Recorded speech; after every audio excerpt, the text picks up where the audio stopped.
Hey guys, Pat1979 here. Gonna bring to you today a quick video showing you guys my favorite small whoop size micro quad so far. So a couple I made, a couple I purchased, so I'm just gonna show you guys right off the bat which one I like the best and which one are my least favorite. So far by none my favorite is this one. So this is the LDARC. This is the tiny 7X. This thing is just a beast. This thing is just so precise, and I mean, there's nothing else that comes close to it in what I got right here. So this is hobby grade. This is not toy grade. All the other ones are kind of toy grade in my opinion. So even that big one right there is kind of toy grade. So. But anyways guys, favorite one so far is this one, so if that's all you want to know, you could quit the video right now. My next favorite one out of the bunch, you guys might think is going to be that one, but no, it's that one right here. So this little thing is just really fun for the amount of money that you're spending. I mean, I just made a modification to the battery bay because here's my battery bucket, so you can see I got one that's discharge and one that's full. So I bought myself some little tattoo batteries. These are 220 milliamp hour 45C, if we can see that right there, the 45, it's really small. So but anyways, I've made a little modification. I also need to modify the connectors because the connector, like as you guys see, is not the actual one. So this is something I did not think or thought it was gonna be the right connector. So I made an adapter for this one, which is on this one right here. So I made a little adapter because this one is also supporting the PH2. So just a little adapter right there. So but this one I made a little modification to the battery base so I could put those longer batteries right there. So once I got the connector on, it just fits in there and allows me to fly for a lot longer and without these battery actually puffing or dying on you. So even though it's not the right connector, I would need some 240s or 260 with the bigger connectors, but that's going to be another subject. Batteries in Canada are a little bit more difficult to get. So from there, my third favorite one is going to be this one, next up the food chain. So my battery's done charging. So next up the food chain, this is the Nano QX2. So this is from Horizon Hobby, and this thing is not the best. As you guys can see, it's been bashed around.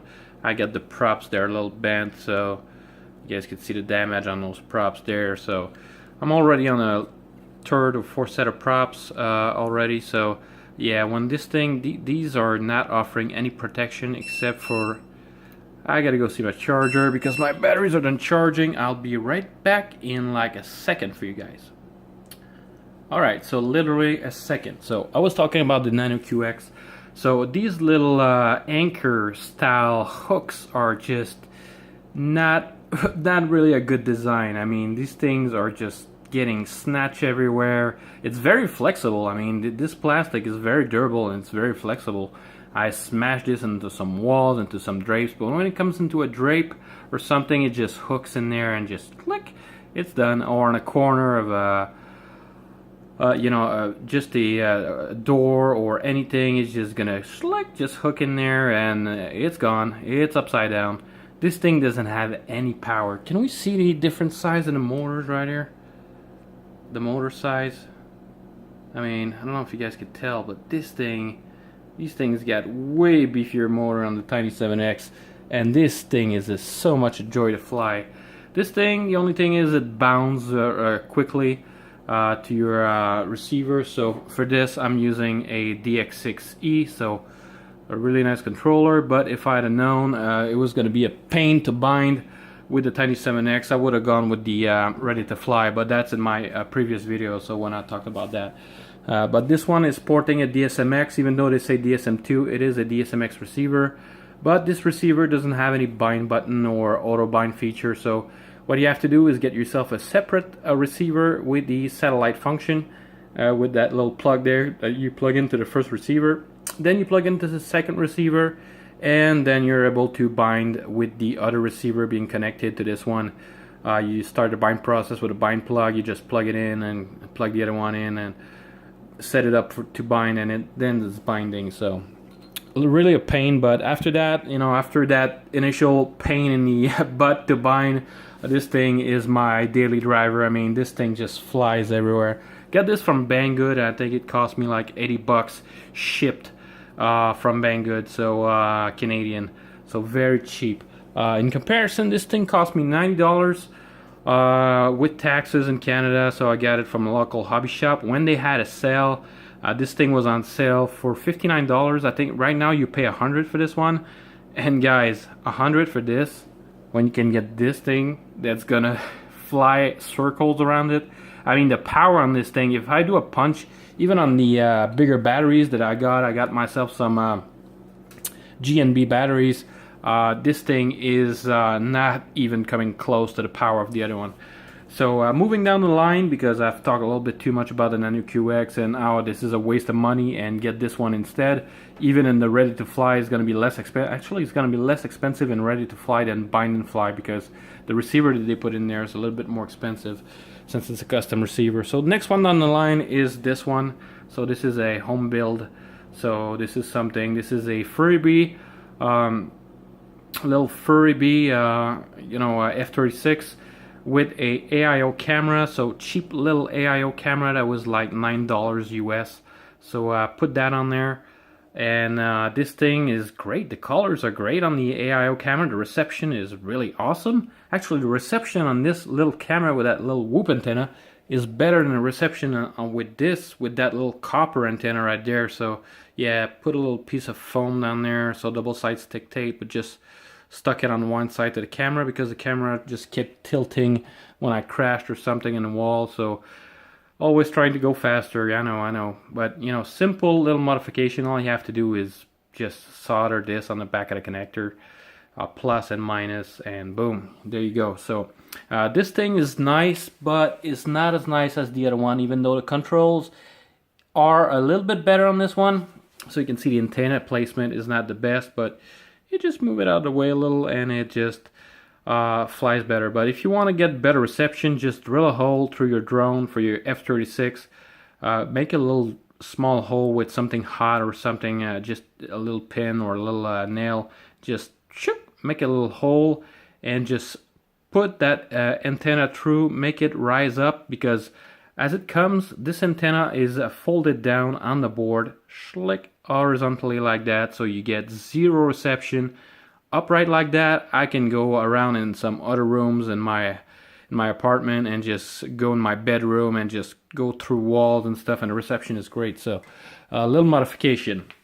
The only thing with this one versus the Eachine, I don't remember which model it is. You guys will know, but I got the box literally right there, but I don't remember. I think it's the E13. Well, let me get it. It'll take 1 second for you guys. So click 1 second. So this is the Eachine E013. So small pepper. So really nice little combo package. Comes with this little controller.